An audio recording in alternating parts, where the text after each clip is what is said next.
Hi friends, welcome to Annavilasam. ಇವತ್ತು ನಾನು pepper chicken ಮಾಡ್ತಾಯಿದ್ದೀನಿ.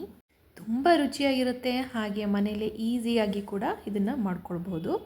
ತುಂಬ ಕಡಿಮೆ ಇಂಗ್ರೀಡಿಯೆಂಟ್ಸಿಂದ ಈ ರೆಸಿಪಿನ ನಾವು ರೆಡಿ ಮಾಡಬಹುದು. ಸಿಂಪಲ್ಲಾಗಿ ತಿಳಿಸಾರು, ಬೇಳೆ ಸಾರು ಮಾಡಿಕೊಂಡಾಗ ಈ ಪೆಪ್ಪರ್ ಚಿಕನ್ ತುಂಬ ರುಚಿಯಾಗಿ ಚೆನ್ನಾಗಿರುತ್ತೆ. ಮಕ್ಕಳಿಂದ ಹಿಡಿದು ದೊಡ್ಡೋರ್ವರೆಗೂ ಈ ರೆಸಿಪಿ ತುಂಬ ಇಷ್ಟ ಆಗುತ್ತೆ. ನೀವು ಒಂದು ಸರ್ತಿ ಮನೇಲಿ ಮಾಡಿಕೊಡಿ.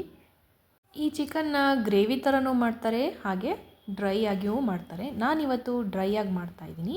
ಈ ರೆಸಿಪಿ ಮಾಡೋದಕ್ಕೂ ಮುಂಚೆ ನನ್ನ ಚಾನಲ್ನ ಸಬ್ಸ್ಕ್ರೈಬ್ ಮಾಡ್ಕೊಳ್ಳಿ, ಹಾಗೆ ಪಕ್ಕದಲ್ಲಿರೋ ಬೆಲ್ಲೈಕನ್ನ ತಪ್ಪದೆ ಪ್ರೆಸ್ ಮಾಡಿ. ನಾನು ಈಗ ಸ್ಟವ್ ಆನ್ ಮಾಡಿಕೊಂಡು ಒಂದು ತವ ಇಟ್ಕೊಂಡಿದ್ದೀನಿ.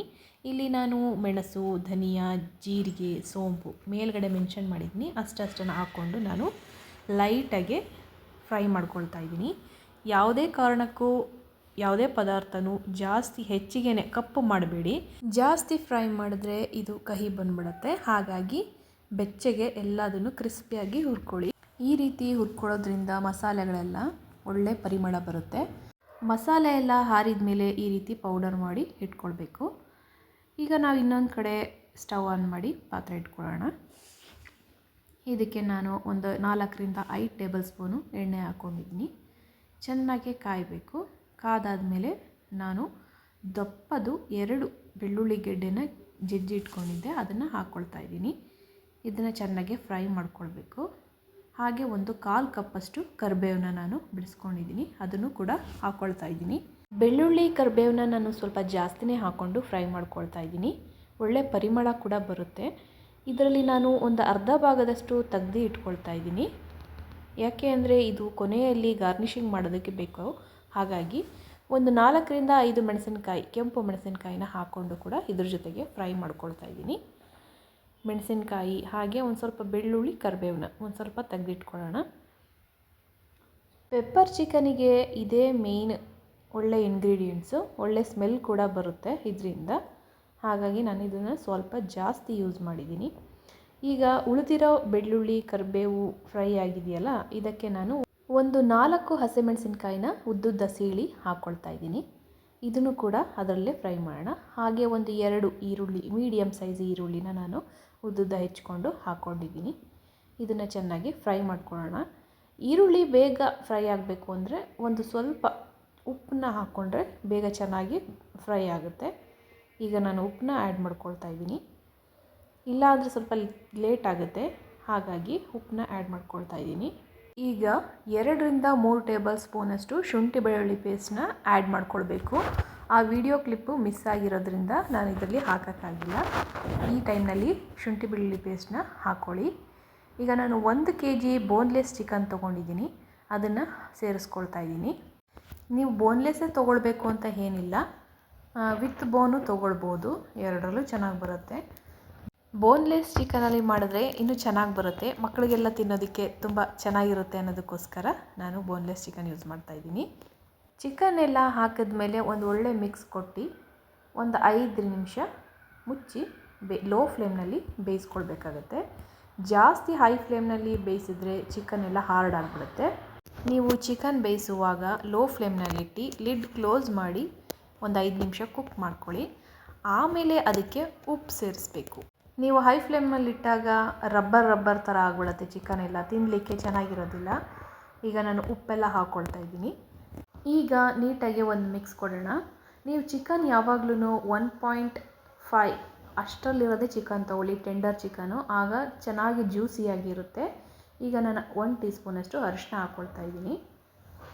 ಆ ಥರ ನೀವು ಟೆಂಡರ್ ಚಿಕನ್ ತೊಗೊಂಡಾಗ ಹೆವಿ ಬೇಯಿಸೋದು ಇರೋದಿಲ್ಲ, ಸಾಫ್ಟಾಗಿ ಜ್ಯೂಸಿ ಥರ ಚೆನ್ನಾಗಿರುತ್ತೆ ತಿನ್ನಲಿಕ್ಕೆ. ಈಗ ನಾನು ನೀಟಾಗೆಲ್ಲ ಮಿಕ್ಸ್ ಮಾಡ್ಕೊಳ್ತಾ ಇದ್ದೀನಿ. ಮಿಕ್ಸ್ ಮಾಡಾದಮೇಲೆ ಮತ್ತೆ ಮುಚ್ಚಿ ಇನ್ನೊಂದು 10 ನಿಮಿಷ ಬೇಯಿಸೋಕ್ಕೆ ಬಿಡೋಣ. ನಾವು ಚಿಕನ್ ಪೆಪ್ಪರ್ ಡ್ರೈ ಮಾಡ್ತಿರೋದ್ರಿಂದ ಯಾವುದೇ ಕಾರಣಕ್ಕೂ ನೀರನ್ನು ಸೇರಿಸಬೇಡಿ. ಯಾಕೆ ಅಂದರೆ ಚಿಕನ್ನೇ ತುಂಬ ನೀರು ಬಿಟ್ಕೊಳುತ್ತೆ. ಆ ನೀರಿನಲ್ಲೇ ಲೋ ಫ್ಲೇಮ್ನಲ್ಲಿ ಚಿಕನ್ ಕುಕ್ ಆದಾಗಲೇ ಮಾತ್ರ ಚೆನ್ನಾಗಾಗೋದು. ನೀವು ಗ್ರೇವಿ ಥರ ಮಾಡ್ತೀನಿ ಅಂದಾಗ ಮಾತ್ರ ನೀವು ನೀರು ಆ್ಯಡ್ ಮಾಡ್ಕೋಬೇಕಾಗತ್ತೆ. ಈಗ ಒಂದು 50% ಚಿಕನ್ ಬೆಂದಿದೆ. ಈಗ ನಾವು ಮಸಾಲ ಪೌಡರ್ ಮಾಡ್ಕೊಂಡಿರ್ತೀವಲ್ಲ, ಅದನ್ನು ಹಾಕ್ಕೊಳ್ಬೇಕು. ಹಾಕ್ಕೊಂಡು ಒಂದು ಒಳ್ಳೆ ಮಿಕ್ಸ್ ಕೊಡೋಣ. ಪ್ರತಿ ಎಲ್ಲ ಚಿಕನ್ ಪೀಸಿಗೂ ಇದು ಕೋಟಿಂಗ್ ಆಗಬೇಕು. ಆ ರೀತಿ ಎಲ್ಲ ಮಿಕ್ಸ್ ಮಾಡಿ ಆ ಚಿಕನ್ ನೀರಿನಲ್ಲೇ ಇನ್ನೂ 50% ಬೇಯಬೇಕಾಗುತ್ತೆ. ಆವಾಗ ಉಪ್ಪು ಖಾರ ಎಲ್ಲ ಚೆನ್ನಾಗಿ ಹಿಡಿಯುತ್ತೆ. ಈ ರೀತಿ ನೀಟಾಗಿ ಮಿಕ್ಸ್ ಮಾಡ್ಕೊಂಡ್ಮೇಲೆ ನಾವು ಮುಚ್ಚಿ ಮತ್ತೆ ಬೇಯಕ್ಕೆ ಬಿಡೋಣ. ಲೋ ಹೀಟ್ನಲ್ಲಿ ಚಿಕನ್ ಬೇಯಿಸೋದ್ರಿಂದ ತುಂಬ ಟೇಸ್ಟಿಯಾಗಿ ಕೂಡ ಇರುತ್ತೆ. ಎಲ್ಲಿವರೆಗೂ ಕುಕ್ ಮಾಡಬೇಕು ಅಂತಂದರೆ ಆ ಚಿಕನ್ ವಾಟರ್ ಎಲ್ಲ ಕಡಿಮೆ ಆಗಬೇಕು, ಅಲ್ಲಿವರೆಗೂ ಕುಕ್ ಮಾಡಬೇಕು. ನಾನು ಪೆಪ್ಪರ್ ಪೌಡರು, ಬರೀ ಪೆಪ್ಪರ್ ಪೌಡರ್ನ ನಾನು 1-2 ಟೇಬಲ್ ಸ್ಪೂನ್ನ ಆ್ಯಡ್ ಮಾಡ್ಕೊಳ್ತಾ ಇದ್ದೀನಿ. ನನಗೆ ಇನ್ನೊಂದು ಸ್ವಲ್ಪ ಖಾರ ಬೇಕಾಗಿತ್ತು, ಹಾಗಾಗಿ ಈಗ ಹಾಕಿ ಚೆನ್ನಾಗಿ ಒಂದು ಸಾರಿ ಮಿಕ್ಸ್ ಮಾಡೋಣ.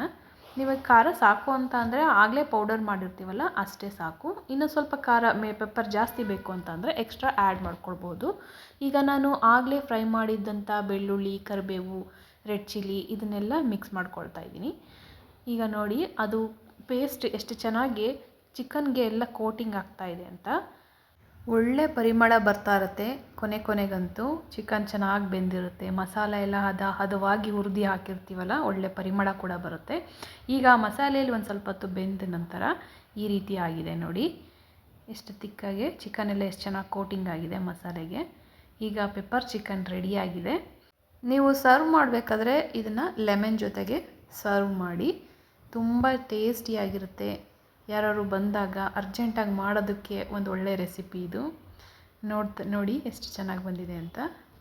ಯಾರಾದರೂ ಫಸ್ಟ್ ಟೈಮ್ ಮಾಡ್ತಾಯಿದ್ರೆ ಸ್ವಲ್ಪ ಕ್ವಾಂಟಿಟಿಗೆ ಮಾಡಿ ನೋಡಿ, ಆವಾಗ ಗೊತ್ತಾಗುತ್ತೆ ನಿಮಗೆ. ಫಸ್ಟ್ ಟೈಮ್ ಮಾಡಿದಾಗೆ ಗೊತ್ತಾಗುತ್ತೆ ಯಾವ ರೀತಿ ಬೇಯಿಸಬೇಕು ಅಂತ ಎಲ್ಲ. ಈಗ ನಾನು ಸರ್ವ್ ಮಾಡ್ತಾಯಿದ್ದೀನಿ. ಎಷ್ಟು ಟೇಸ್ಟಿಯಾಗಿ ಮನೆಯೆಲ್ಲ ಘಮ್ ಅಂತ ಇರುತ್ತೆ ಅಂತ ಅಂದರೆ ತುಂಬ ರುಚಿಯಾಗಿರುತ್ತೆ. ಅನ್ನ ತಿಳಿ ಸಾಂಬಾರು ಜೊತೆಗೆ ಈ ಪೆಪ್ಪರ್ ಚಿಕನ್ ಒಳ್ಳೆ ಕಾಂಬಿನೇಷನ್, ತುಂಬ ಚೆನ್ನಾಗಿರುತ್ತೆ. ನೀವು ಕೂಡ ಈ ರೆಸಿಪಿನ ಮನೇಲಿ ಟ್ರೈ ಮಾಡಿ ಹೇಗೆ ಬಂತು ಅಂತ ಕಮೆಂಟ್ ಮೂಲಕ ತಿಳಿಸಿ. ಹಾಗೆ ಲೈಕ್, ಶೇರ್ ಮಾಡೋದನ್ನು ಮರಿಬೇಡಿ. Thank you.